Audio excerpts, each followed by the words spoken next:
Manchester United, are they getting it right? Finally! Well, let's find out. But first,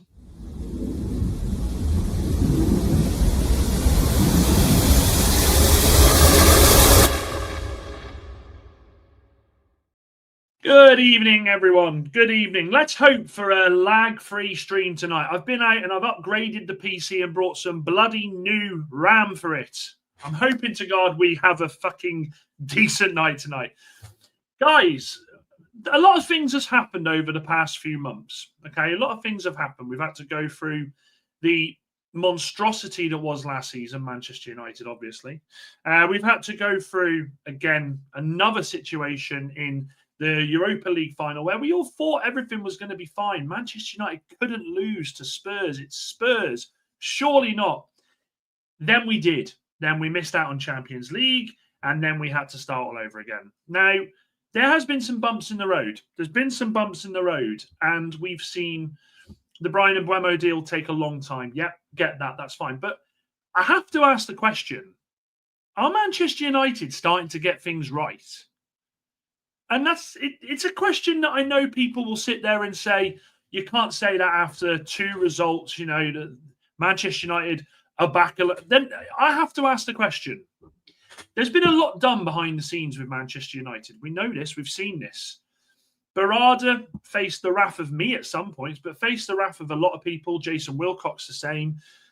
I think a lot of it had to do with the fact that we were so slow in the transfer market. But then all of a sudden, over the past 10 days, we've just suddenly seen this whole thing take a new, different direction. And when I say new, different direction, what I mean is Manchester United actually looking like they're doing things the right way. Now, before we get in, let's say hello to a few people. Bill, welcome back, my friend. I feel so sorry for Newcastle fans at the moment. Honestly, I can't even lie, especially with the Isaac stuff today. That is just, look, unfortunately, Bill, I'll say this. It comes with the territory, doesn't it? It comes with the territory. You've had a very successful season. Could Liverpool have done this a bit sooner? Who knows? Only you guys know that truly. But from the outside, boy, oh boy, I feel sorry for Eddie Howe as well. Mustafa, good to see you, my friend. And Ben, good to see you back, mate. Jamie, hope you're well. Here he is. Good to see you. Steve, it is Friday. I hope you're doing fantastic. Andy, welcome back, my friend. Chappie, as always, good to see you. And let's have a look. I'll go into the Steve comment in a minute. Oh yeah, it's Friday. Thanks for reminding me, says Bill. I'm going to make an espresso martini. Make one for me. Dan, I'll say this, man, you finally seem to be making the right decisions and rowing in the right direction. This is it. This is it. I think let's give it 10 games into the season, see if it's working. Still early days. Ben, I want to talk about that because I had a feeling someone would say that. I'm not going at you, don't worry. And yeah, at least we told everyone to fuck. I love that. So Steve says, calm down, Dan. You said it. Only had a couple of preseason games. We've seen teams win all preseason games and then mess it up at the start of the season. Guys, that's not what I mean. But Steve and Ben, I'm glad that you've said that. I'm glad that you've made that comment. And evening, Moxie Sean. Hope you're feeling better now. I told you all to keep the faith and give Berrada and Wilcox time to get their plans in motion. You did. You absolutely did. And guys, we are 75 subscribers away from hitting 1K. Okay, this has been a journey that started off just over a month ago, and we seem to be pushing in the right direction. We've had a couple of hiccups, a couple of technical hiccups. Hopefully, with the fucking RAM I bought today, we will see the end of that. But if you're new, make sure you hit the subscribe button, make sure you hit the like button, and also hit the bell for future notifications when we go live, which, let's be honest, is 9 o'clock every night. So I want to get back on these comments. So Steve says it here, calm down. You said it, only a couple of preseason games. This isn't what I mean, guys. This isn't what I mean. I'm not clouding my judgment for a couple of preseason games. What I am talking about, I want to go into in a bit more information with you. So I want to talk about what Berrada and Wilcox have done. Okay, so now when we look at Berrada, who has overseen, let's be honest, pragmatic 2025 summer transfer window, focusing on proven Premier League players like Cunha, like Bryan, and moving away from the strategy of going out there and getting the unknown talents, bringing them in, I think there's stability. I think what we're doing is the right thing here. Now, we know, and we're still counting the cost of this now, we know that there were issues with the likes of bringing in Erasmus Hojlund, bringing in Zirkzee, two players who had done okay, I can't even do that. Okay, in Italy, but have never really had anything that you'd say, God, this kid has gone and scored goals. He's done this, he's done that. We haven't had that. What we're seeing here is a different way of Manchester United doing their business in the transfer market. And I, for one, am absolutely buzzing about it. Now, we have spoken about Bryan Mbeumo at great length. We have absolutely spoken about it at great length. And I get that. So I'm not going to bore you with that. But I have to say, with Bryan and with Cunha, I feel like we've done something that we haven't done for a long time. And you could go off there and you could say, well, maybe Manchester United just hit lucky. But I don't think they have. I genuinely don't think they have. I think there has been a clear indication from behind the scenes for the last couple of months, identifying the players that are going to take us forward. And I actually feel like we could see big rewards from it. Now, I'm not talking about big rewards being winning the Premier League. I'm not. The biggest reward for Manchester United this season is consistency. And when I say consistency, the first thing that springs to mind is winning more than one game in a fucking row. We need to be winning 2 or 3, okay? Berrada and Wilcox have been putting the work in behind the scenes. They absolutely have been putting the work in behind the scenes. I'll get through some of the comments in a second, don't worry. But what I like is that he's emphasised prudent. He's trying to penny pinch, but ambitious spending. We are spending the right way. Manchester United going out there and spending the money on Maguire, spending it on Anthony, spending it on Mount. These deals I don't see happening at Manchester United anymore. Also, you've got to look at what we're doing in the way of outgoings. Manchester United getting rid of Marcus Rashford, be it a loan, but they've taken his wage. Also, looking straight away at players that are no longer going to have a future at the club. Johnny Evans, love Sir Jonathan. Christian Eriksen, stayed a year or two too long. Lindelof for me is just, I just didn't rate him. I didn't rate him. So there is happening at the moment. There is a big overhaul happening. And this overhaul that Manchester United are doing is one that nobody was expecting. If you can honestly tell me at the end of last season, after Manchester United not getting any European football, that anybody looked at that squad and said, don't worry, because do you know what? United will go out and get a Bryan Mbeumo, a Cunha, and they'll probably get a fucking Benjamin Cesco. You would all be lying, as would I. I did not expect us to go out there and make the signings that we've signed. And when I saw the heads rearing of Dominic Calvert-Lewin, of Ndidi, of people like that, I thought, we're fucked. But they've surprised me even more. Because when we look at the fact that we haven't got Champions League football, we haven't got European football, but we are still able to sell a product to these players. We're still able to sell this idea that we are a club climbing back to the top. I think it spells great. I think it genuinely spells great. Let me go through some of these comments before I continue. As Moxie says, by the way, standard start tonight. Subscribe and hit the likes. We are trying to get back what we lost the last couple of nights with the streams being buggered. We're going to do that. We're going to do it tonight. We're back where we need to be. Mustafa says Cesco is open to joining even without Champions League football. We know this, which is absolutely phenomenal news. And Tonklash says, happy Friday, squad. Are we signing Cesco? I think we're signing Cesco. When you look at, and if Bill's still here, Newcastle fan, they are being linked with Watkins more and more as the days goes on. And actually, I feel like the whole Isaac thing is really forcing Newcastle to have to go out there and find an alternative. I think Cesco said he's coming to United. And as Mustafa says here, Ben Jacobs, who has been spot on this transfer window, has now said that we are front runners. And guys, we need to get these likes up, by the way. I don't want to finish this stream on 8 tonight. Let's have a good... It's fucking Friday. The stream's working. Let's have fun. We've upgraded the PC. I've done my part. You do you part. You do you part. You do your part. If we get Cesco over the line, massive credit to Vivell. I agree with that. And I want to talk about that and more in a second. Don't buy a striker Bayern Munich wouldn't buy. Who do you mean by that, Thomas? You can't drop a comment like that and then leave it. It seems from the outside that finally the head knows what the ass is doing, so to speak, an actual unified vision of what the clubs need. I'd love to see a strong United again, mate. I love that. Love that comment. Good evening to you, James. Good to see you. And we're up to 11 likes now. Fantastic. Oh, here we go. I'd love to see United win 5 games in a row this season, purely for that poor bloke's growing hair. Honestly, that guy, man. Big up. The only major mistakes INEOS did was keeping Erik ten Hag after the FA Cup final. If they had immediately sacked him, I would be way more confident in them. INEOS, this is a massive, we know that this is a massive, massive transfer window for INEOS. We know that they've come out and talked the talk. Now they're having to walk the walk. And you would have to say baby steps are ensuring, okay? We are doing the right things. We were never going to sort this out in one window. Remember that. We were never, ever going to sort this out in one window. What we are looking at is us taking the steps in the right direction. Like I've said before, Manchester United, as Ralph Rangnick famously said, needed open heart surgery. The start that we've had is not the open heart surgery. We're being wheeled into the operating theatre. We are getting rid of the bits that we need to before we can go for it. Lindelof had a good pass on him. Yeah, that was it. Moxie, same if we win 3 in a row. Yeah, come on, mate. Come on. Lindelof, I called him, says Ben. I love that.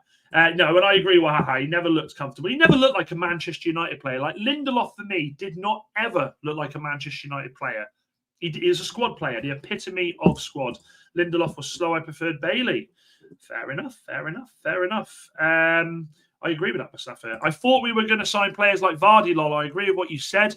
We deserve the players we are getting. We don't deserve the players we are getting. I agree. Pretty happy today because we told Liverpool not for sale and they aren't going to bid again this window, apparently. Definitely increases your chance of Cesco, to be fair. They'll come back, Bill. They will come back. They absolutely will come back.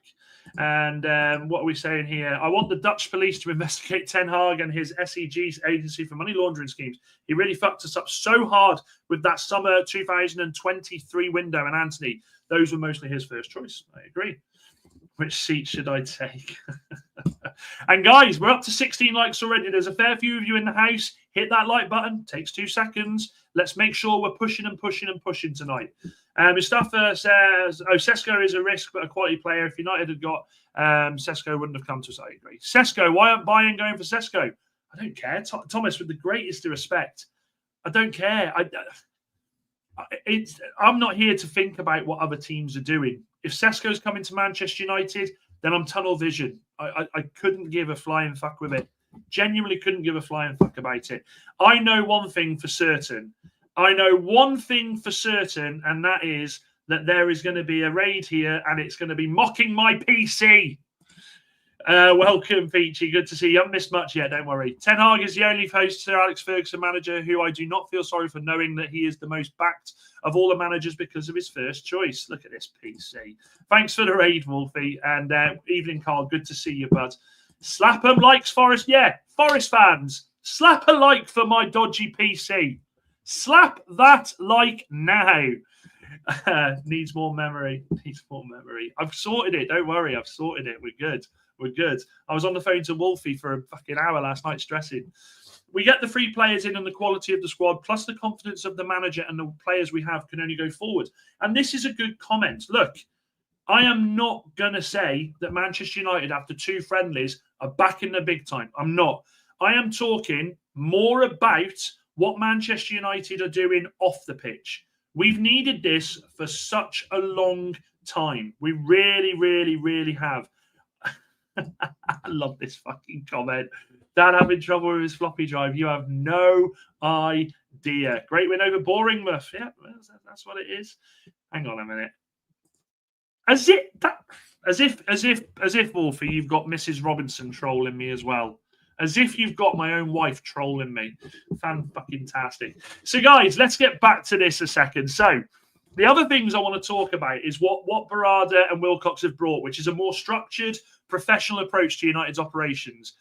We know that Ratcliffe's vision is to restore the club. Now, people are, again, it's Marmite with Sir Jim. I don't think United fans are anywhere near respecting this guy. Respect is earned, by the way. You don't just come through the door and say, guys, I'm here to fucking save you, and expect everyone to go, that's brilliant, the Glazers are gone. He has got a lot of work to do. to earn the respect of Manchester United fans. Now, what I will say is, whereas he said he wants to be restored to a title-winning entity, that's not going to happen overnight. So when Berrada come out a month ago and said, this is about Operation Project 150, us winning the league in 2028, whereas I laughed at him saying us winning the league, what I did like was the fact that he spoke about what we were going to do behind the scenes. And when I say behind the scenes, I mean a complete different approach to the way Manchester United do their business. And who here can honestly say that Manchester United haven't changed the way we do things? I think we absolutely have. I think the Bryan Mbeumo deal took as long as it did because we didn't want to show Brentford we had much more money than we were letting on about, and they would have obviously asked for more. So I think we were pleading poverty to Brentford for us to then go, right, we've got him, right, Cesco, yeah, we'll get Cesco. We still need a goalkeeper as well. The focus on experience signing, financial discipline and long-term planning as well. This is something that has changed from the Glazer days. And look, the Glazers are still there. They ain't going anywhere. They are not going anywhere. But it's about the fucking recruitment process that we undertook before, under the Glazers, now has changed. You've got Christopher Vivell coming in, and he has gone out there. He's identified a player for Manchester United, and he said, look, this kid is going to be quality. Before, we were just picking players that Mark Goldbridge was fucking tweeting on fucking and Instagramming. It's changed. Let me go through some more of these comments, guys. Fucking hell. You are definitely PCing me tonight, guys. Definitely PCing me tonight. Fucking, how many PCs? Wolfie, what is this? What is this? And yes, he did. Wolfie did sort it. He absolutely did sort it. Right then, so Akko says, who's mentioning Ten Hag? The first time I go to jail is when I meet Ten Hag face to face. Fucking hell. Akko has come with violence tonight. And Wolfie Raiders, love that name. Having seen Gyökeres look sluggish and slightly overweight, I can't help but feel we are getting the better of two strikers. Watch and see. I am certainly not, Mark, going to stand here and say about Gyökeres and overweight. Definitely not. Definitely not. Evan says you're finishing 15th. Nice. Thanks, Evan. Ollie at the wheel. Yeah, okay, he was. We want revenge over them. Hate the cherries, says Di Chapo. And yeah, massive respect to Wolfie. They're singing to you now, Mrs. Robinson, in the chat. Dan needs to upgrade from Windows XP. Come on now. Come on now. It's Windows 98. You know this. And there we go. Hello, Mrs. Robinson. Need to ram it in. You have no idea, Paul. Respect is earned like Sir John Texter. That was an absolute faff. And Mrs. Dan not happy with the floppy issues. Fucking hell, Wolfie. What have you done to me here? So, guys, if you are new, make sure you are hitting the subscribe button, by the way. We are 70 away from 1K. There is 155 of you in here. Let's try and hit that 1K tonight. That would be absolutely fantastic. That would be an absolute miracle, considering we've only started recently. In 2028, you're in the championship, says Evan. I love these comments, Evan. I need a bit more context than that. I need a bit more context. Give me some more context. I feel we've stopped sinking at last, says Peachy. Peachy, I couldn't agree more. And you upgraded from the Amiga. Nah, that's still in the attic, mate. A Tama baby boy message. Fucking hell. And as Moxie says, remember, Forest PC crew, while you are raiding, hit those likes. Also, Wolfie, I do want to shout Wolfie out. And Forest, guys, if you're still here, Wolfie has been absolutely phenomenal in this channel growing. So thank you very much, Wolfie. You've got a fucking good egg there, Forest fans. He is a superstar. So honestly, thank you so much. We're waiting for Cesco. If he wants us, it's multiple reports. He has then bid to Leipzig. How are you liking this strategy, Dan? Well, the reports coming out today from Fabrizio Romano is that they have again said, give us Rasmus Hojlund. Now, unfortunately, the problem we have with that, if they'd have said that 6 weeks ago, I think Rasmus would have gone, do you know what, my time's done here. But the guy only went and scored against Bournemouth, and now he thinks he's leading the fucking line. Rasmus is like, no. He is fucking true Wolf of Wall Street. I ain't leaving. I'm not fucking leaving. That's what he's doing. That is what he's doing. He is, in his eyes, he is thinking, no. I'm staying. And you. You're gonna love me. We don't know Rasmus. If the choice is Rasmus goes to get Cesco in, you best believe I'm getting in Mrs. Robinson's car. My car won't get that far. Performance issues again. Get in Mrs. Robinson's car. I'm driving there. I'll drive wherever I need to. I'll pick that guy up. I'll take him on the Eurotunnel. I'll drop him drop him off in London, in fucking Germany, and I won't think twice about it. We can't be that club anymore. And this will be a big test for the new way that Manchester United do things. Because we have seen it so many times where players have gone, please don't get rid of me. I fucking love it here. You know, I love the stadium. I love the shirt, the badge. And we go, oh, yeah, go on. Yeah, we'll keep you. You fucking love it. You're doing the socials. No, it's not worked with Rasmus. We had a chat last night about do we send him out on loan? People are 2 and 4. For me, Rasmus's time is up. The time is up. Your time is up. Our time is now. Yeah? Let's keep going. And yeah, get the likes up, people. Let's get those likes up tonight. Hit the like. Big up the Developing Football YouTube channels. Just want to say we always win. Rich, you are absolutely spot on. You are absolutely spot on.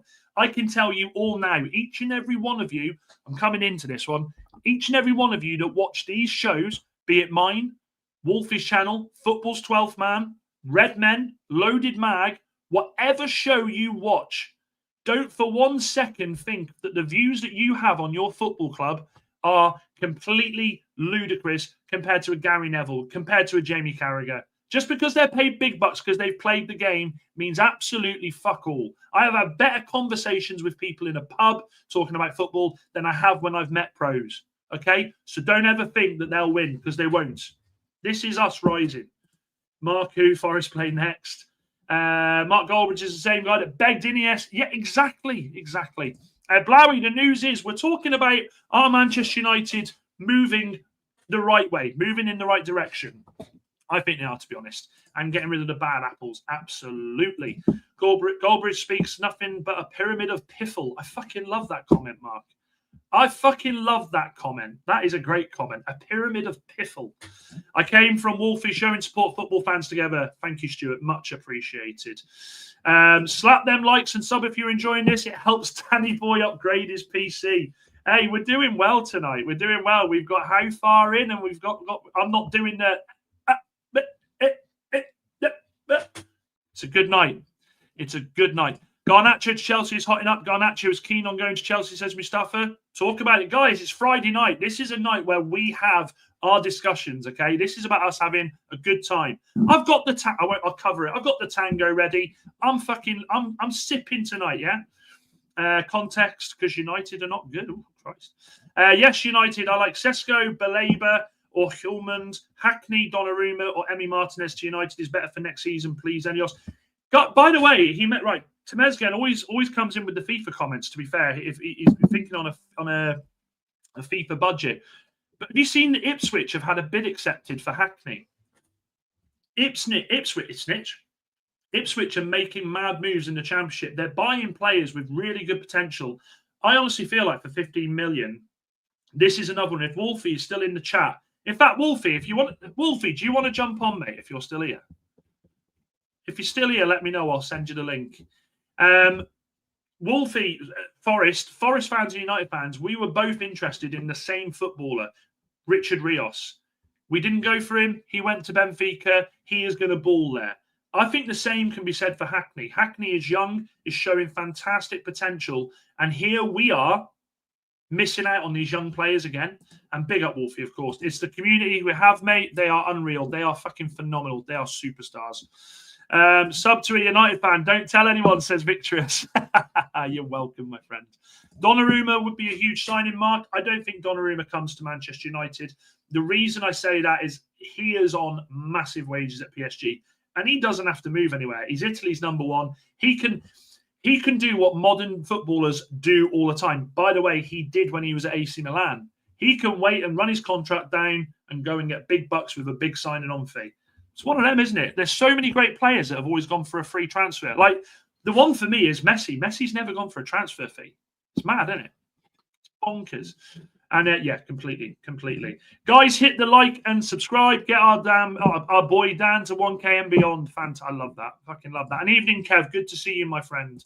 Tricky Mickey, who by Rasmus? Well, the comments are, guys, it is RB Leipzig. RB Leipzig have said they want Rasmus Hojlund. Now, for me, I genuinely feel like it's a match made in heaven. We want Benjamin Cesco. Rasmus Hojlund, who, by the way, I think will probably go to Germany and do okay. I think he could easily go over there and start banging goals in. I think it'd be good for him. He's young enough to still do that. And we are a Ryan Giggs away from 950, guys.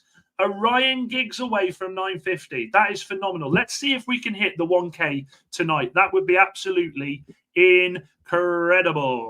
Here we go. Look at that. Give the people what they want. Let me get the invite. Let's give the people what they want. Yeah? Let's give the people what they want. Link has been sent. No room for sentiment in this bit. It's business. Get the fuck out, you scrub. Wow. You go, Jeff. You go. Jesus Christ. And big up yourself there. Good to see you from Michigan. Tell them the conversation you had when you met Ollie. Do you want to hear about the story about when I met Ollie Gunnar Solskjaer? If you want to hear it, I'll tell you. I want you to spam the chat with Ollie if you want to hear the story of when I met Ollie Gunnar Solskjaer, my hero, and absolutely fluff my lines with him. Yeah, I'm an old United stand member. Sometimes you don't understand Goldbridge, Ten Hag, benches on form. Ahmad plays Mazraoui, says he backs the manager. This is what happens, isn't it? This is exactly what happens. And where are you standing to give us this chart? Hey, what are you on about? I don't know, mate. I don't know. Don't know what you're saying. You might have to reword that one for me, bud. Dan, are we going to sign Berrada for our midfield? To be honest, I don't really trust Manu to be a starter right now. But this is the thing, though, Blowy, right? Manu doesn't have to be a starter right now. We are talking about a player, right? We are talking about a player who is still 20 years old. This kid has played a lot of football. This kid has played in a Euro final, an FA Cup final, and a Europa League final. This kid, man, honestly, for people who say they don't trust him, you've got to give this lad time to grow. We cannot be that club that demands and expects off these young players like we do. You've got to allow them the time to grow.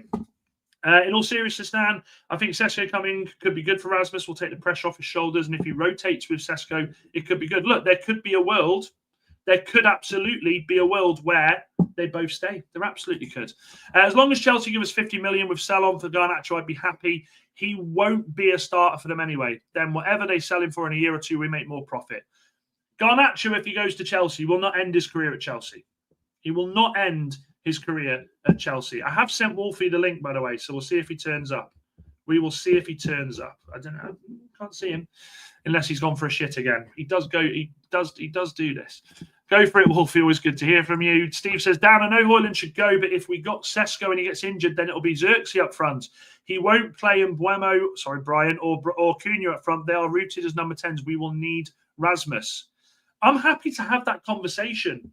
But for me, what I do want to say about this is, does Rasmus want to play second fiddle to Cesco? I know he's there at the moment, and he's just, you know what, you've got to back yourself. I know he's there at the moment saying, bring him in. It's competition. I'll take the competition. But if Cesco comes in, hits the ground running, and Hojlund sat on the bench, and we get all the way to sort of November, December, World Cup year, by the way, World Cup year, he's going to be sat there thinking, I should have fucking gone. And there's loads of people twerking for Zirkzee to play up front in this new formation, by the way. A lot of people saying, Ollie, okay, right. Okay, I'm going to give you the story about Ollie Gunnar Solskjaer. Danny, good to see you, my friend. Great to see you. I do remember. Right, so here's the story. So I hope Mrs. Robinson isn't watching because this was with an ex little... We went out for the day in London. And we'd had a terrible day, in case Mrs. Robinson is listening. We'd had a terrible day. And we stopped off at Watford Gap at the services. Now, at this time, Ollie Gunnar Solskjaer was in charge of Cardiff City. So I'm sat there at the services. I'm eating me Burger King, you know, sort of, this is nice, and just having a chat as you do. And I spot all of the Cardiff City players jumping off the bus, coming into the services. So I'm like, oh my fuck. Ollie Gunnar Solskjaer, surely. So anyway, I'm waiting. And then finally I see him. He gets off the bus and he walks through the doors. So I'll have to enact it, right? So I see him. I wait for my moment. I do the walk towards him. And in my head, all I've got is I'm going to call him a legend. I'm going to thank him for the Champions League final. I'm going to tell him he's a hero. All I could muster up was Ollie, and I just walked straight past him. I got outside and I slapped myself so hard in the head. My one opportunity to meet this guy, to tell him exactly what I thought of him, to tell him what he'd done for me, and all I could fucking muster up was Ollie, and he went, "You all right?" That was it. That was my beautiful moment with Ollie Gunnar Solskjaer. What a fucking fuck up that was. But we learn. We fucking learn. Rasmus goes to Leipzig. Cesco United, and Newcastle getting spanked from every direction, says Akko. Yikes. I trust Mainu. He's quality. He absolutely is. Isaac says, not sure, Dan, but from the outside, these deals seem to be stagnating. What, the Cesco one? Is that what you're talking about? Because the Cesco one, I don't think it is. I think, as Fabrizio Romano reminded us a couple of days ago, this wasn't going to happen straight away. There was going to be time for him to think. But the people have chanted, they have shouted, and who am I to disappoint? Look who's here, guys. Yo. How are we doing, my friend? You just told him your Ollie story. Yeah, I just told him the Ollie story. Yeah. Fucking horrendous. It was funny when you were drunk, you know. Did I tell you that when we were in in London? You know, the march was a lot sexier when you were walking down. Mate, how you doing? I'm good. Am I lot still here, by the way? I'm here just to check because I sent them. They better still be here, right, and showing their support. I know he's a United fan. I'm working on it, boys. I'm working on it. But, you know what I'm saying? When you say you're working on it, what do you mean you're working on it? I thought you meant me changing the badge. I was going to say, yeah, no. That is what I'm talking about. That's never going to happen. I don't think I told you, my best mate is a United fan, and I've been pissing him off all year last year saying, when you go down, who are you switching to, Glory supporter? I thought I was your best mate. You're in the category of Jimmy. Shout out to Jimmy, by the way. He got his channel back. He's a Sheffield fan of Sheffield United, but I call him Sheffield. I like him, but I can't call him a mate because of the team he supports. So therefore, he's an acquaintance, right? So you're somewhere in that category. I hear you. I've got a question to ask you, Wolfie, because the tagline of this video, and I love. Before you do, are you on two monitors? No, I didn't. You pussy. I didn't. I couldn't take the heartbreak. The chat will tell you, right? Honestly, last night when it started, I started sweating profusely, and I was like, I can't believe it. That's it. Never going to get to 1,000 subscribers. The fucking internet's stopping me. But luckily, I tried to. He called me up. I said, what's going on with my? It was the WhatsApp. It was the WhatsApp I sent you. I was like, "Are you free for a chat, mate?" Oh, dearie me. No, the question I want to ask you, and I know you always give us the honest answer. And look, Manchester United fans, myself included, we've had a good couple of results. Now, my question is, when I started this and I said it's working, the thing that I was saying was not about what's happening on the pitch, because that's going to take a while. We know that. And we're certainly not foolish enough to sit here and say, well, United are back. We've beaten West Ham. We've beaten Bournemouth. The league's ours. But what I want to ask you from the outside looking in is the work that's going on behind. Would you say that Manchester United are moving? They're not at the destination yet, but are they moving in the right direction, would you say? See, you've always been the hardest club to judge on a pre-season. I remember 2 years ago? When did that bold guy come in? Was it 2-3 years ago, whenever it was? Ten Hag. Ten Hag was 2022, wasn't he? I remember you were doing the summer series in America, and I think you were playing Real Madrid. The year Jude Bellingham, where Mainu got injured in that game. I was like looking at it thinking, shit, man, these guys look all right. I'm a little worried here. And then if you go back further than that, I've seen Pereira, pre-season Pereira look like a baller in Pre-season Pirlo, pre-season. they used to call him. Yeah. Pre-season Pirlo. Pirlo, yeah. So I find your team very hard to judge pre-season. With Forest, I find it a bit easier, especially in the Premier League era. Like when we're playing crap football pre-season, we played crap football during the season. Last pre-season, we looked good. This one, I still, bro, look at your midfield, and I don't worry for you because I hope it continues, right? But I just don't see the balance there. And the issue for me still is that Portuguese dude, Bruno. Yeah. The reliance is too much on him. He's too much in the headlines. He's too much of the camera boy, the highlights reel. You have to get, we've talked about it. Richard Rios would have been perfect alongside him if you were going to play him. You know what I'm saying? Even a Douglas Luiz, I think, could do a job there alongside him.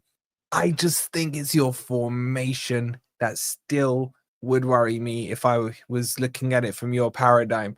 I've got to say, the one who surprised me, who looks a lot better, is it Dorgy, the left wing back? I said this when we signed him, and I said we cannot judge this guy on what he's come into. We have to give him the time, and we forget he's 20. He's still 20, mate. He's still 20. Now he's not. He looked crap.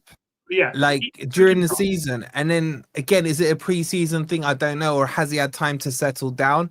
He's looked very good in the pre-season for you guys.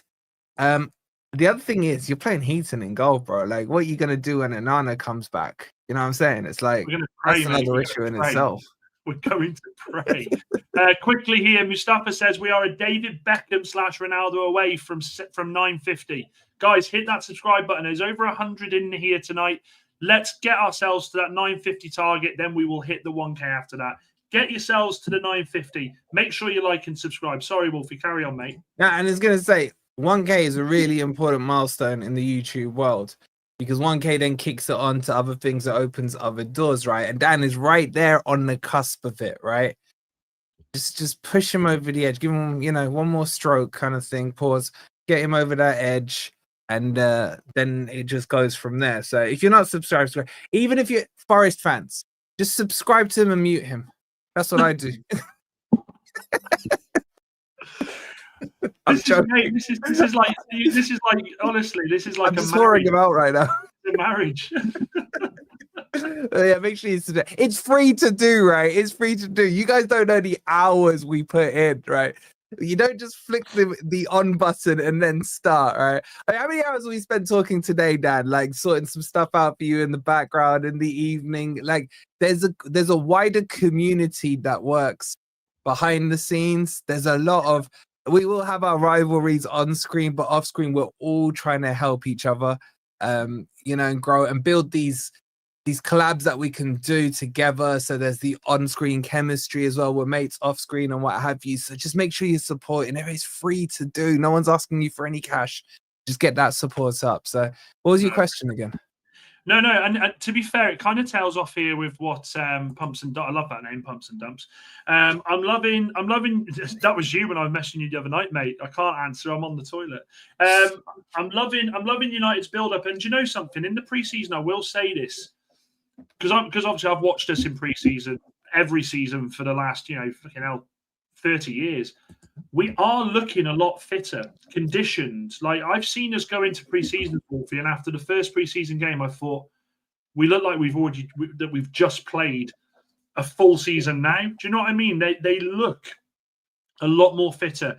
There was a comment that that Amorim made about Luke Shaw where he said, We'll forget that he said he's world class because that's just unforgivable. But what he did say was he is training to his ability now. Now, I wonder if when the previous regimes we've had, have they just worked these guys too hard, which has then caused us to be as unfit? Because let's make no mistake, the injuries at United have been horrendous, but the fitness, and when we've played you've seen it, our fitness and our running and doing the press is lacking so badly. So do you see differences there?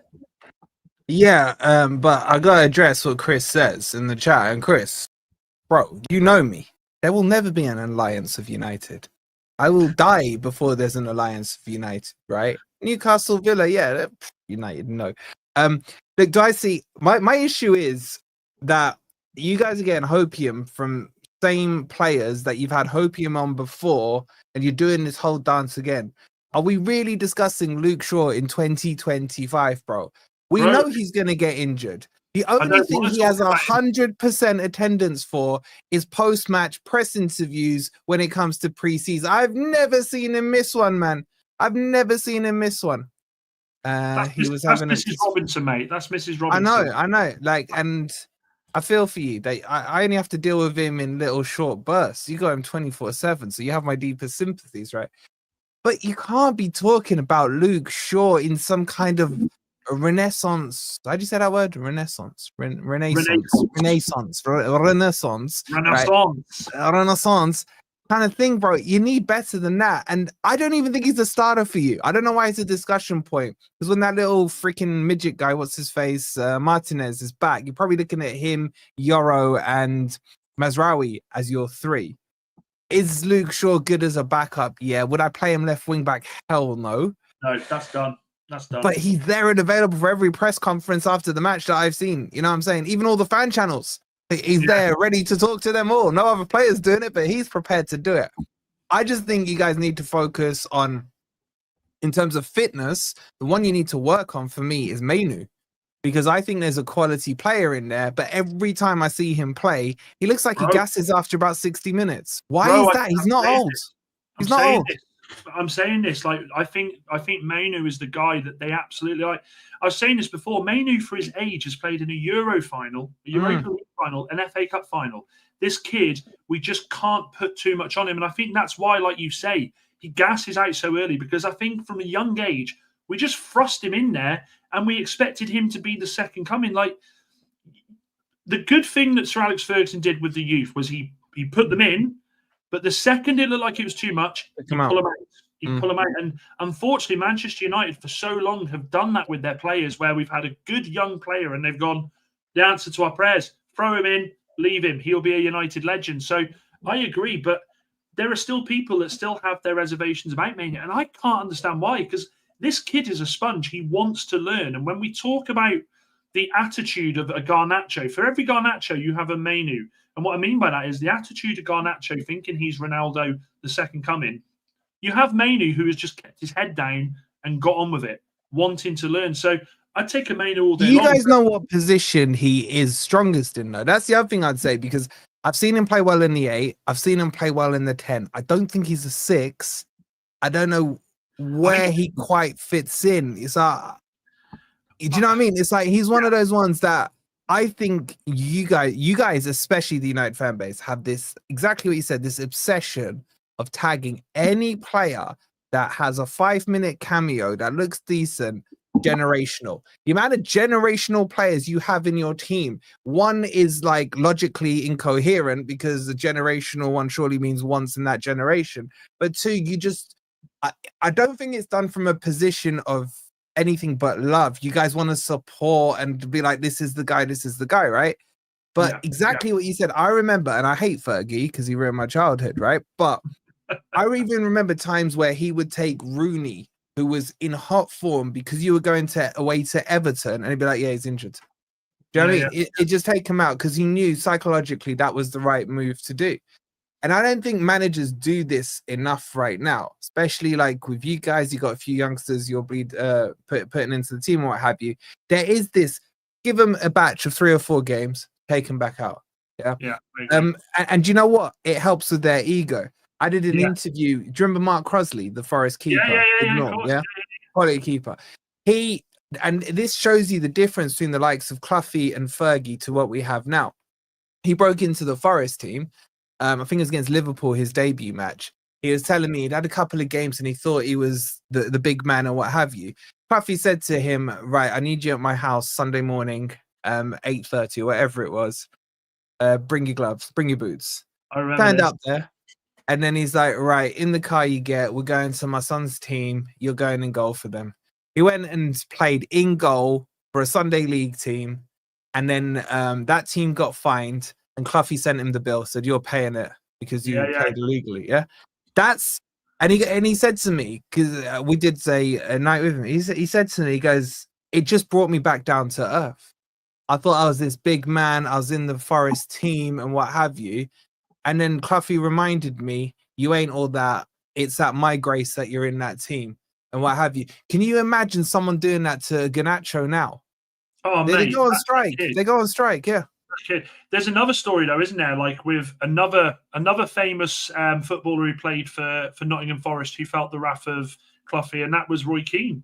Yeah, Cloughie slapped him, didn't he? Yeah. Because he didn't like his attitude. And what did Keane say? He didn't go and cry about it. He went, "I learned." And Roy Keane, I remember an interview with Roy Keane did about Cloughie, because he made his debut against Liverpool, I think, for you guys, I think it was. And he said to Cloughie before the game, "I'm nervous." And Cloughie said, "Right, can you pass the ball? Yeah. Can you control it?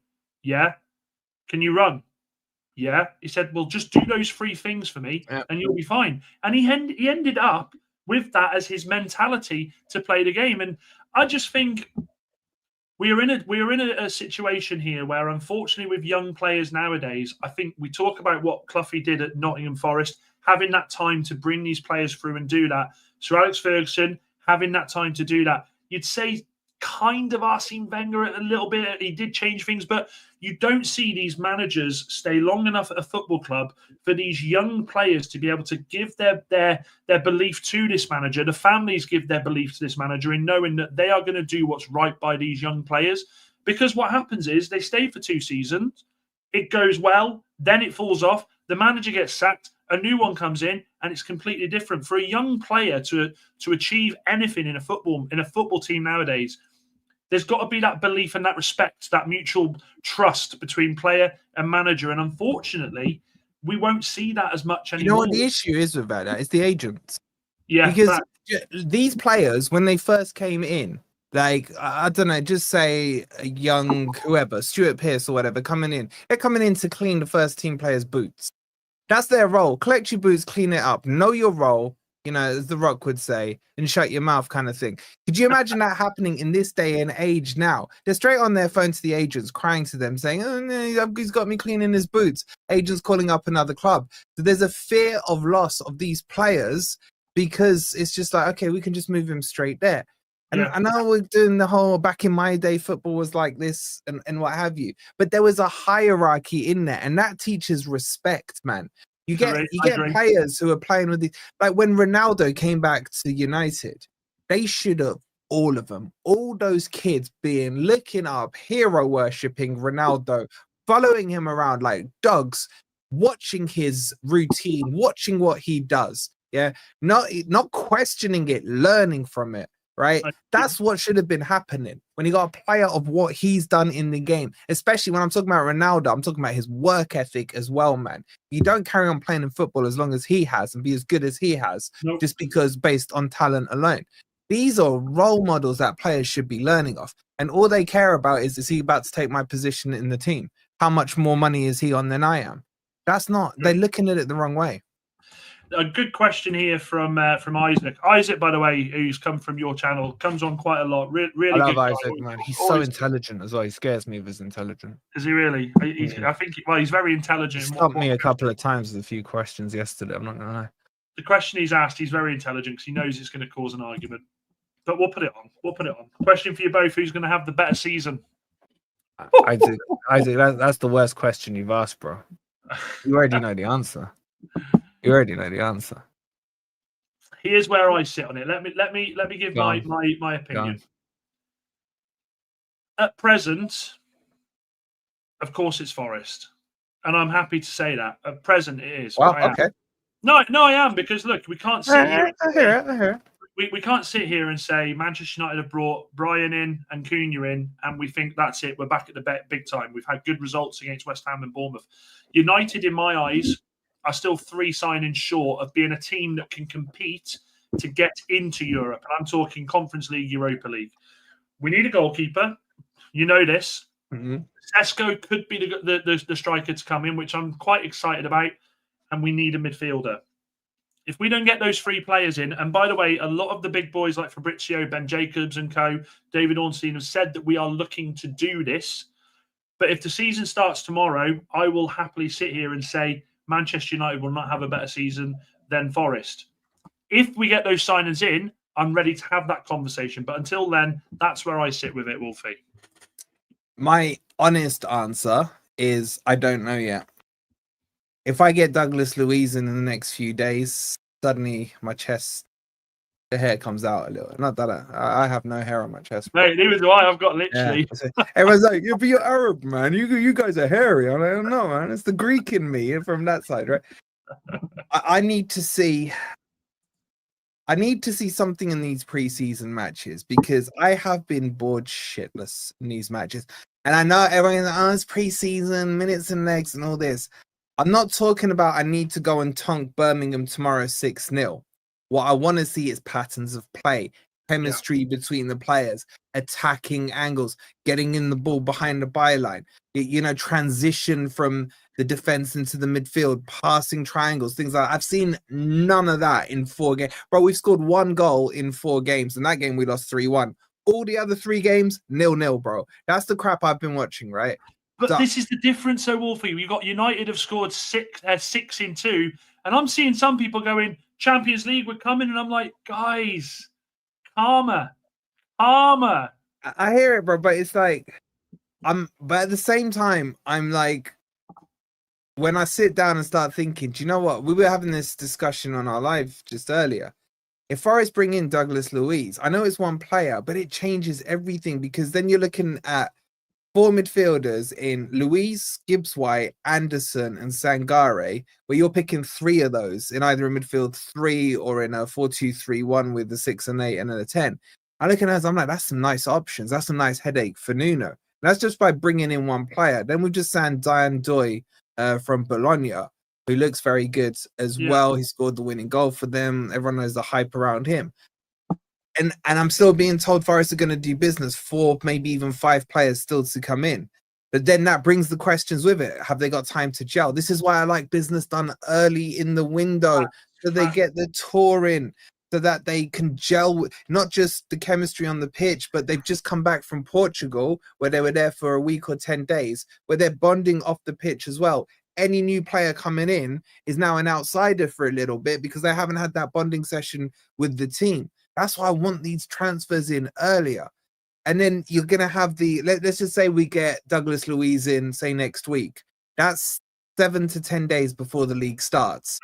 He hasn't played regularly for Juve. Yes, he's a quality player. His match fitness probably won't be ready till game week 3 or 4. He'll get 20 minutes here and there. Bring him in 3 weeks ago, it's a different story. So this is where my frustration is. And these things matter because last season, on the opening day of the season, we drew 1-1 with Bournemouth, where they scored in the 87th minute to equalize. I remember. That's 2 points dropped. Those 2 points give us Champions League.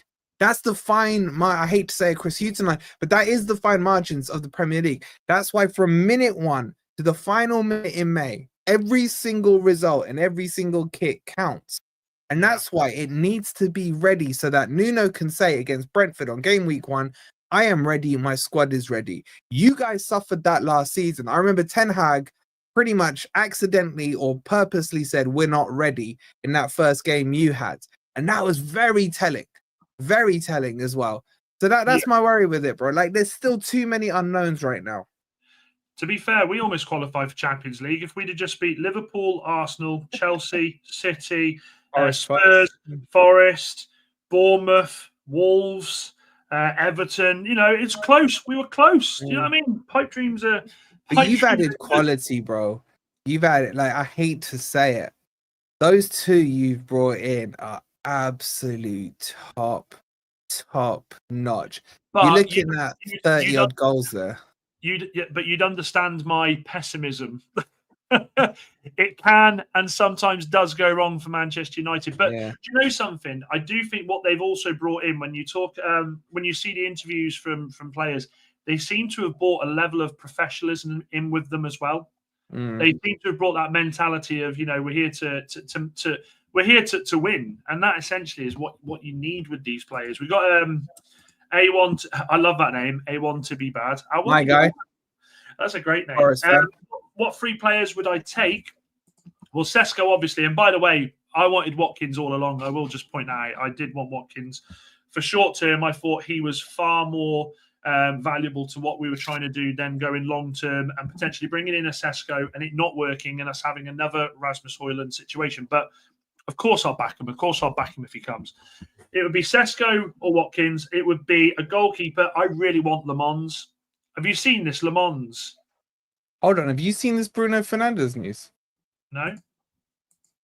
El Nassr coach George Jesus wants to secure the signing of Bruno Fernandes this summer. Money won't be a problem. Possible contacts already taken place in the last few hours. It was under George Jesus that Bruno made his debut at Sporting. The source is, I don't know if this is a United, no, it's a foreign one. Ebola.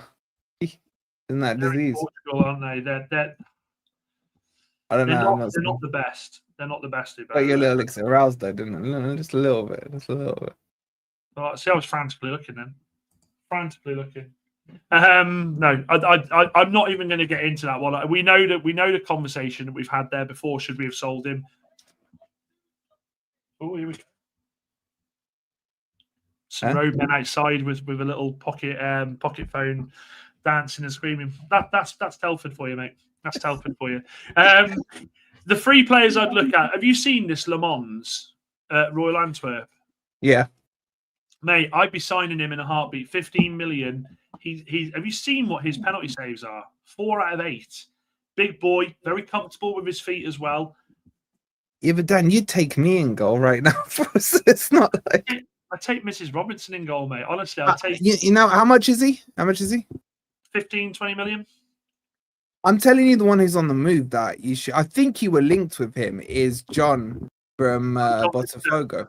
John Victor. He's gone to he's going to West Ham, isn't he? Well, they had an £8 million bid rejected. I've seen quite a bit of him, and I would like him at Forest, even just as a backup. I think he's too good to be a backup. I think he is a starter, but he's one that I'd be surprised if someone doesn't snap him up, especially it won't cost you any more than 10 mil. I don't think. I think we've done that to ourselves, mate. I think United are at fault for that because the Areola performance against Manchester United for West Ham was absolutely fucking abysmal. He was awful. It was shocking, and he's got a shit haircut as well. To be honest, it's a good question, but I feel like Le Mans, because of his age, is why I think we've got that whole new way of looking at it, haven't we?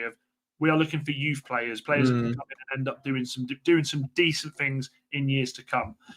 So I think that's why we go with him. Another question for the two of you, based on A1 to be bad's question: what would be the 3 players you would take from each other's clubs? Fucking hell! Here we go. Go on, then. You go first because I want to see you squirm. Cunha and Mbeumo. Ahmed. Would you? I would go Anderson. I would go Murillo, and I'd go Sells. I knew you'd say Sells with your keeper fetish right now. Of course. Hey, has Jesus played for you yet? Has he played? He's had 2 games. It was really good in the first one, and didn't see much of him in the second one because we didn't attack. But yeah, he looked. But he played him as a 2 up front, bro. Played him as a 2 up front. I don't like 2 up front. So I think he's shoehorning a little, but yeah, he started. Mate, honestly, I can remember. Obviously, I won't go into it too much because that's confidentiality between us. But when you when I found out what you got, I just remember that phone call from you, buddy. It better happen. Stop delaying it. Stop. It was good work, mate. Shivang says, I also think pre-season has been very positive, and Amorim wants a pre-season with his players, so I believe Hojlund will start the Arsenal game, even if we sign Cesco because of his connection on the pitch. There's 2 things to that he could do, but because I don't know if you've seen the reports, Leipzig genuinely are interested in Hojlund. If it's part of the swap deal, yeah, Leipzig are in. Fabrizio's tweeted that. Does he go? Look, does Hojlund go to Germany and bang? No, I think he does. I don't think he goes anywhere and bangs. Honestly, I don't think he could bang his missus. Is that bad? It's like, seriously. As you said that, I put Mrs. Robinson on the fucking. I've taken that one off. When you just with Hojlund, I assessed him in 5 minutes, and I could just see he just wasn't that guy, man. It was like he's not a striker. No. I'm not even convinced he's a footballer. I think he's more a wrestler than a footballer. He just loves backing into players and he almost forgets the matches going on because he's too busy trying to wrestle with the defender. I actually think he's got a decent shot on him because he's quite two-footed. I just think he's... When? 2023? I don't know, man, but I just think he just lacks so much composure, man, as well. I said to you before with him, if I was him, the size of him, I'd be having a skinhead and I'd be going onto that pitch going, who wants to fucking come near me? Yeah. And I want defenders to be scared of going near me. He doesn't. He does the centre parting. Well, have you heard him speak recently? Proper English.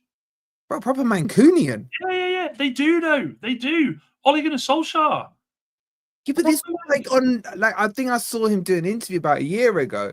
And now I wouldn't be able to separate him from like a fresh-blooded Mancunian who's been there his whole life. Exactly, Jeff. See, my Forest boys, they're just hilarious. I think so. Look, I tried to give him a bit of to give him a bit of love last night before I started. Maybe that's why I started lagging. Maybe it was his. Maybe it's because I'm talking about him that it just fails. But so what did he have? He was the youngest striker, I think, in Premier League history to score 6 consecutive games. That's great, but it feels like his career peaked there, and then it's just been. And it was the interview he did after the Bournemouth game, and he said, "Look, let's be honest. I haven't had any help since I've been here, brother. Don't do that. Don't do that." That's he was walking with a little swag. He was having that interview a little swag. Do you know what I'm saying? Like he's walking out like, you know that Yamal guy. They're all talking about Barca. Yeah. Remember the name Hojlund. I was like, all right, fair play to you, man. He scored against Bournemouth, man. I reckon I could score against their defense that's been, sold off and ripped to shreds. But I don't know, man. I don't mind players who have got that arrogance about them. I quite like that in a player, yeah. But you gotta have something to back it up, and I just don't see it. Maybe, as I was saying earlier with what's the left back called, Dorgu, or whatever his name is. Maybe he needed a bit more time to settle than maybe if I'm stretching at it, but I would like to see him continue to be crap, to be honest. And Jeff, if Dan tells me that, then I'll send some pure freaking viruses to his channel. There's no way. Bro, this guy is so number 1 on my target list. Who's he played for? I've not heard of him. Monaco, Akliouche, bro. Bro, he is an absolute baller, bro. I've been scouting him for. You have spoke about him because I remember you. Yeah, pre-season you played him because I said, and we played him pre-season, and I did that watch along, not to watch Forest, to watch him. I was hoping at the end, Marinakis says to him, "Boy, come here. You're not going back home with them." That kind of thing, Marinakis doing his thing. That's what we did with Ronaldo. I can't believe no one has signed him up. I cannot believe. And people are like, how much is he worth? I was like, I think his book price is 40 mil. I would offer 50 mil for him. He is that good in my eyes, right? He is born to play in the Premier League. He scares the shit out of any fullback he comes in. Go outside, he can go inside. He's pacey, dribbling, brilliant. Everything about him is just sensational. And no one's gone in for him. I know Monaco are a decent team. I think they got Champions League this year or what have you. But we got linked to him 2 months ago. That's why I got really excited. Just be careful, mate. Just be careful, because Mark Goldbridge said all this about fucking Rasmus before he signed. Look where we are now. Yeah, bro, I'm happy to be proven wrong on Akliouche as long as we sign him. But we're not even that linked. To be fair, I mean, look, Rich is saying, please banter some boring with our bogey team. I will say, this is obviously a United channel. I know we're talking about Forest because Wolfie's graciously on here with his fantastic following. I worry about Bournemouth this season, dude. Bournemouth and Brentford. I worry about the two of them. Mm-hmm. They have. When I look at Manchester United, and my answer has always been the same. We need to be the top of that league, and I mean that league from 6th down to from 6th down. We need to be the top of that league. And I look at Bournemouth and I look at Brentford, I go, oh dear. Yeah. Oh dearie me. I mean, that Bournemouth side, when I watched the because I saved the game and I watched it the next day, that was the most un-Bournemouth performance I've ever seen. They've been shredded, bro, at the back. Their defense is shot. It's absolutely shot. And they were paying Phil. I think I saw the first half. I stood up for it. Phil Billing, who I hate, by the way, he always scores a freaking long ranger against Forest, even in the Championship, the bastard. But him, a player that they loaned out, if I'm not mistaken, last season, is now back in their midfield as their captain. Now, irrespective if you think he's a good player or not, you don't. That to me shows you've digressed. You were prepared to loan him out last January. Now you brought him back. You've made him captain, maybe just for the preseason or what have you. Their defense is shocking. Zabania has been linked again today to go to PSG. If they lose him, they've got who was the other? The other defender's okay that was injured. What's he called? Not Sensei. Someone in the chat will remember his name. Semenyu's no, the centre back. Sensei, or I forgot his name. He's okay, but outside of that, they're struggling. And some of the players they were naming in that team sounded like youth players that they were playing. It's just, they're in trouble. The only thing they've got going for them is they kept most of their front line together. Evan Nielsen, they've still got Semenyo, they got Tavernier. Who's the other one they kept? Kluivert's still there. I still expect them. I still expect one or two to go. So I think they're in trouble. I think Brentford are in Mahusa. Senesi, thank you, Andreas. That's the one I was thinking of. And of course, Isak obviously knew the answer to that one, right? But yeah, so I think Brentford are in trouble. Like, if you said to me, what's my dream three to go down? Obviously, Spurs, Man U, and Bournemouth would be my dream three. But what would I realistically take? I'd take getting rid of Brentford, Bournemouth, and Brighton. They don't belong in this league. Honestly. They don't belong, bro. They don't belong, bro. Bring me back a Sheffield Wednesday and a Coventry and a Middlesbrough. Proper teams, man. Not these freaking little built up. And they all start with the letter B. What's that about?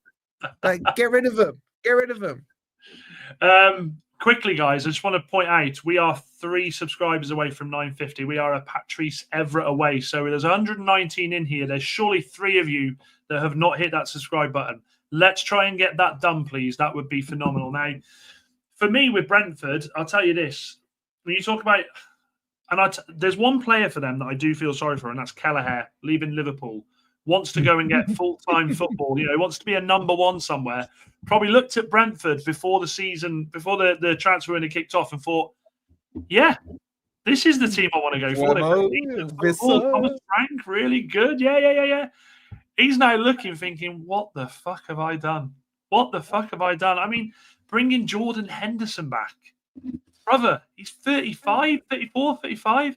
That guy's not going to do shit in the Premier League. He wasn't even quick when he was 25. You know what I'm saying? It's like exactly that. The only one is Henry fit. What's his name? Henry.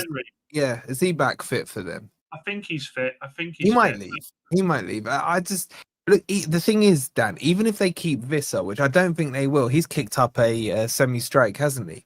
They're going to lose him for AFCON as well. So it's not like they've got him for the whole season. I think, look, I don't rate Thomas Frank because I don't like him, but I know what he did for Brentford. I can respect that. Yeah. But to lose Thomas Frank, your star players, and more importantly, the backroom staff. I think Spurs took 7 to 12 of the backroom staff with Thomas Frank, and they've put in a bloody set piece coach as the manager. This club just thinks of a club that's saying, let's go down and reconsolidate in the Championship and build ourselves back up. That's what it seems like to the outside.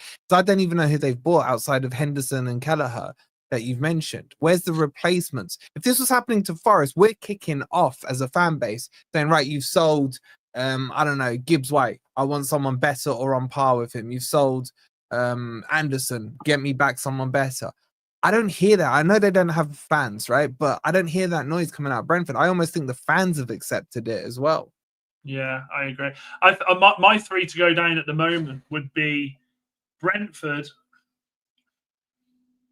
Burnley, because Scott Parker just can't manage in the Premier League. Yeah.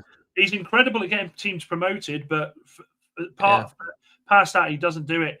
And I tell you something, mate, it could be someone like Lucas. Wolves. You're gonna scream at me here, but if West Ham don't bring players in, mate, West Ham are struggling. Oh my God! It could Imagine be one those. between a West Ham, a Bournemouth, a Wolves. There is Yeah. a shock relegation this season. And I'll tell you this as well, mate. The 3 teams that come up, I think 2 of them stay up this season. I think Sunderland. I think you're dreaming with that. If No, I'm being I'm honest. gonna go with it. I think 2 could stay up. I think there's too much glazing of these teams that spend money when they come up, because everyone said Ipswich were going to stay up. Ipswich were down with 4 or 5 games to go. They spent 100-odd million. Leicester should have been able to survive, but they bought really bad. I think the gap. I can't even remember. I've been saying I can't remember. I said it. I think the promotion gap, the survival gap, costs you about 200 to 250 million. When you're promoted, you need to spend that much money just to get yourself in a relegation fight. Not to stay up, just to be in a relegation fight. And that's the cost of doing business now. Now, I'm not saying they can't do it, because you can unearth gems like from the European leagues or the South American leagues or what have you. You can get lucky, or you can do some really good scouting rather than getting lucky. I don't think necessarily just spending big is enough. You have to spend hugely. I actually say this, and I'm sure a lot of the Forest fans in the chat will agree. If Forest had got promoted a year later, we'd have gone straight back down, bro. There's no way we survived. The gap became astronomical in that period where we got promoted. And we had to buy 23 players in that first segment of the transfer window, and then another 7 in January. I remember people laughing at you for that. I remember people going, "Oh, they've signed another one, and then another one, and another one." But it worked. It absolutely worked. I'm gonna come to Isaac's question in a minute, because he's been naughty with that one. But there's a couple of comments that I do want to speak about, and that is Steve and Shivang. So Steve put, Rasmus had no one to learn from at all. Definitely not Rashford, Garnacho, or Martial. He's learning as he goes. I will agree with that in a certain aspect. For a young footballer coming to the club, you want to mix up with people around your age. It's a thing that happens. Imagine coming in and trying to learn your way in Manchester from a Rashford, a Garnacho, not a Martial. He was quite quiet, but these sort of characters. I think it's tough. I do think it's tough. But I will say this: the onus would, if you're bad at your job, you put your hand up and you say, "I fucked up." You don't say, "I needed help. It wasn't me." And the other thing I'll say though is what Shivang put here. There is a world where Manchester United loan Rasmus out this season, and he goes out there and gets his confidence back, and we see him come back a different player. Because I will say what I've said for a long time. People twerk for Zirkzee so much. Brother, I don't rate him. He's not a striker. And if you're going through the season as Zirkzee as your backup, I will come here and say this now. I would rather Hojlund over Zirkzee as my backup striker. Wow. Yeah, I'm saying that, mate. Zirkzee, you watch him on the ball, he's so laborious. He can do a couple of spinneroonies, that's fine, but he's not got the pace. He doesn't look like a finisher. I know Rasmus doesn't look like a finisher, but what I'm saying is I don't look at Zirkzee and think that guy's going to go and get us goals this season. I just don't. No, I hear it. He's not a 9. He's like a false 9 or a 10. He's somewhere in and around that pocket for me. I don't think he's a complete wasteman, if I'm being honest with you. I saw signs of it. But you got to remember, bro, he's playing with absolute crap last season. And what you said there about Hojlund going away, well, you got Exhibit A in Anthony. He goes to Betis and everyone's glazing him and twerking for him and everything. But like, you're not going to use him this season. You're probably going to sell him back to Betis if you can strike a deal. So does necessarily going to a Serie A or Spanish league mean he gets his confidence come back in? Well, what have you done with Anthony? Because you could argue he's played very well for them, apart from the final against Chelsea. But that hasn't bridged the gap where Amorim feels right now I can integrate him back into the team. The answer to that is, brother, I'll say this again with Anthony, and I've said this so many times. Anthony looked quality away from the Premier League. What was the one game that he absolutely stunk in was against Chelsea, a Premier League team. Yeah. So I agree. And guys, we are 1 We are one away from 950. There's just under 100 of you now. Hit that subscribe button. Let's get that 950 on this stream. And also, I believe we are 12 likes away from 100. Everybody, if you've not done it yet, hit that like button. There is a question again. Naughty. Another question, guys. Combined United and Forest 11. You have to reach agreement on a single player for each position. I will go. Do you want to do it alternate? So you go. Go. What do you want to do? We'll go. What are the rules? Do we have to have a minimum of X from each team? Are we saying 3 minimum from each team? Or are we just doing straight up who's better in the position? Well, no, because then you're trounce all over me, won't you? I don't know. There's a couple I'd put in.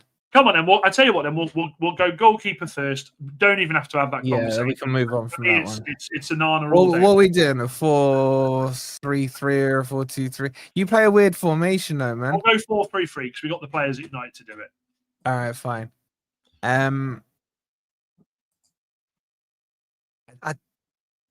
I'd probably take everyone from my defense, bro. Maybe I could offer you left back, but Nico Williams has been decent. I don't know. I would take Yoro, but I just don't think he's better than Milenkovic or Murillo. For me, the only one that I would be looking at, but it's more of a potential what I think he can do, would be Yoro. I think Yoro is going to be quality. I love Yoro, by the way. That kid coming in now. Yeah, he is on. I hate to say, he's looking good. He's decent, and he's doing something there already. You see him in the games, the last couple of games. He's stepping up from the back. Steps out, exactly. Yeah. And that's maturity. You need a Maguire doing that, a De Ligt. So right back, we know who's right back. I can't really have an argument with that. It's Dallo is just not consistent. Yeah, Left back, I know, definitely. I'll give you left back. Yeah, I really like Nico Williams. He's really improved. But I do want a left-footed left back. Okay. Even though he's quite both-footed. So. Is Bolster one of yours? Huh? Is Bolster one of your subs? Yeah. Okay. Dare I ask? Bolster? And joke for you, what do you call a United fan with no arms and no legs? What is the answer to that? I dread to think. Anything you want? They still won't come to you? I don't know. What would that... I can't even think of what the answer would be. Trustworthy, he said. But trustworthy. Oh, trustworthy. What? Yeah, Moxie straight away goes in with goalkeeper of being Sales. Okay, so we'll go with then the central midfield. So, because I say our back four's done. So, who you have in centre mid? For me, if you're playing a 4-3-3, Bruno's got to go in there. He has to for what he's done, for being the level of I hear it. As season after season. I can't. He's got to be in there. Okay, yeah, I can agree with that. I would say midfield for me is my most annoying segment of my Forest team, but I would put Anderson in there. Yeah, I can take that. Are we playing a CDM in front, or are we playing? Yeah, who you got? Who's your CDM? We'll move on from that, mate. We'll next. I can offer you Sangare. Sangare has improved a lot. He's still not the level that I've seen him play at when he was over in Holland. Should we just pretend like Douglas Luiz signs for one of our teams and just shove him in there? I think, mate, if we're going to go with both our midfields a week, bro. Let's be real. Oh, it's just, I don't know. You could bet either that, or you put two number 8s in there and you push Bruno as a 10. Who's your other 8? I can't really offer you much in midfield, bro. I can offer you Anderson. You could put Gibbs White as an 8, I guess. Yeah. Okay, we'll do Gibbs White. Anderson, and Bruno. You get no goals from that midfield. From my 2 from midfield, by the way. Neither can really shoot, so it's like. Right Bruno's wing. gonna have to score him. Right wing. I'm putting Ahmad there. We've got. I haven't got a right winger. Well, I've got Dan. We're getting Bryan and Cunha, aren't we? So, but I mean, it's got to be. Shit. See, now that changes things. Do you drop Bruno back into the central midfield? Yeah, I drop Gibbs White and I put. You know what I would do? I'd drop Gibbs White. I hate Bruno though, bro. I would put Cunha in the 10. I'd put Mbeumo on the right.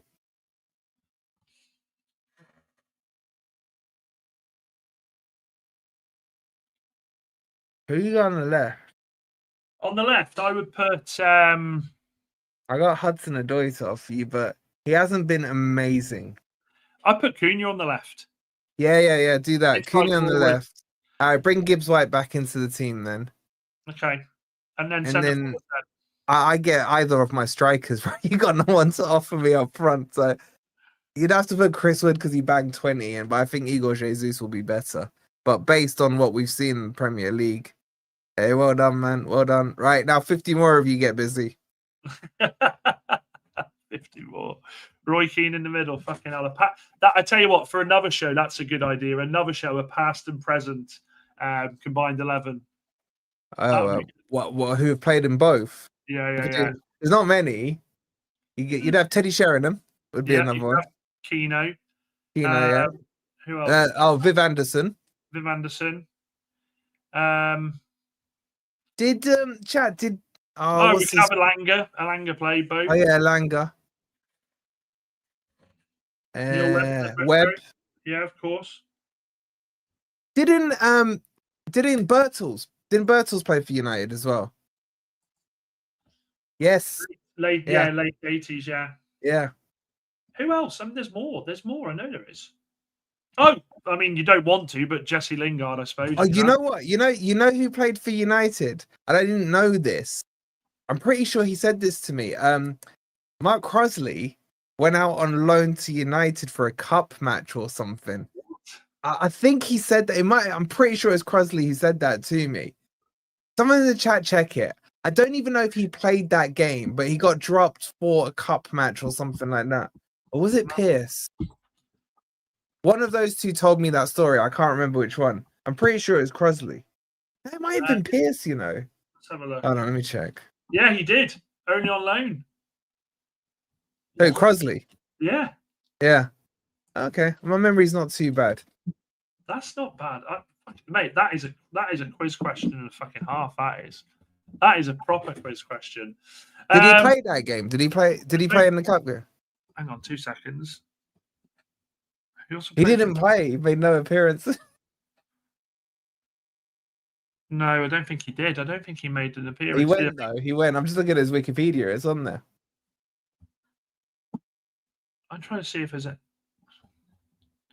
Dare I go on transfer market just to have a look?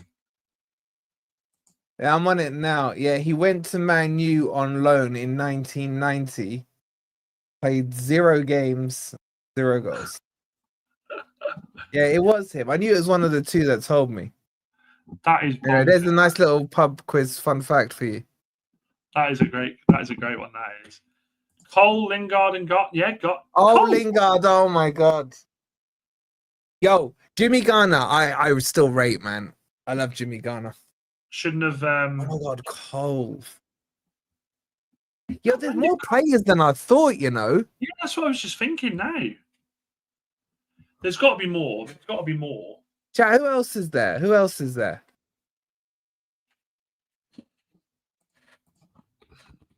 Oh, I hate Lingard so much, man.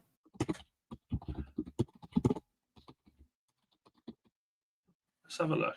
Have we put a whole team here? Jonathan Greening. Ian Henry Lansbury. No, he was Arsenal. Yeah, he wasn't with. He was Arsenal. I'm trying to think. Yeah, did you nick anyone else off us? Hey. Henderson. Good shout. Henderson, yes. That's a great shout.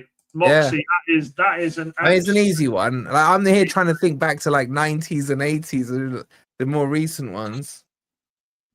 That's mad. Why do you hate Lingard? He seems a top lad. He just... All he did was dance, man. Like, seriously, on the side of the pontons.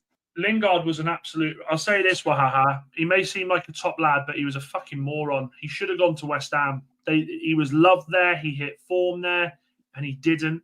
And it absolutely went to shit for him. Fair play to him. He's gone out where he is now in Asia, and he seems to be enjoying it there. But I mean, this guy played in a World Cup semi-final, remember? He lived off, you know what it was, Dan? He lived off the West Ham loan. Yeah. That's fair. That's a fair comment. I know he had issues in the background. I know that. Yeah. I watched that documentary, and obviously you do feel sorry for him and stuff, but yeah. Makeda. Oh Makeda. yeah, He he did? did. Yeah. What? Yeah. Mate, that goal by Makeda. He lived off that Villa goal forever, didn't he? It was Villa, wasn't it? Yeah.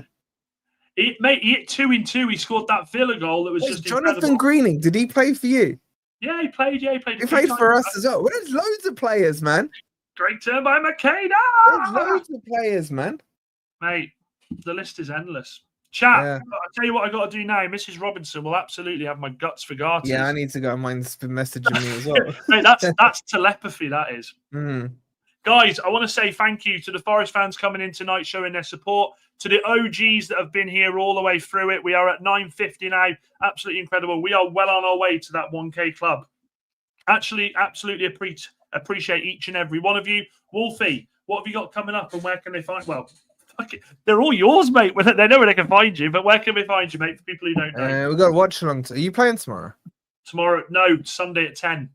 We're playing tomorrow. Oh, shit. It's at 3. I kind of like the evening ones, but 3 p.m. tomorrow. I better go set that up as well. Fuck, I forgot about that. Chat, we're at 3 tomorrow. It's obviously in respect to Trevor Francis, who sadly passed. So we've got Birmingham, where he played for Forest, and obviously, Birmingham and Forest. He was the first £1 million player, scored the winning goal for us, and what have you. So, yeah, we've got that. So that's going to be quite a nice one, I think, tomorrow. But I'm hoping for a really good performance as well. So, yeah, we'll be there for that. Perfect. It's been a pleasure, mate. It always is keeping you on this show. Love having you on here, and also being my guru. Thank you. And by the looks of it, the stream worked quite well tonight, so the RAM must have helped. Guys, I'm not here tomorrow. I am let loose tomorrow. I'm going out with the work lot for a birthday, so I will be back on Sunday. Live at 9, and then we've got the watch along at 10. Make sure you like and subscribe on your way out. Thank you very much for stopping by. Dan United, Brian Brigade, Benjamin Brigade, Wolfie's followers. We out. See you later, guys.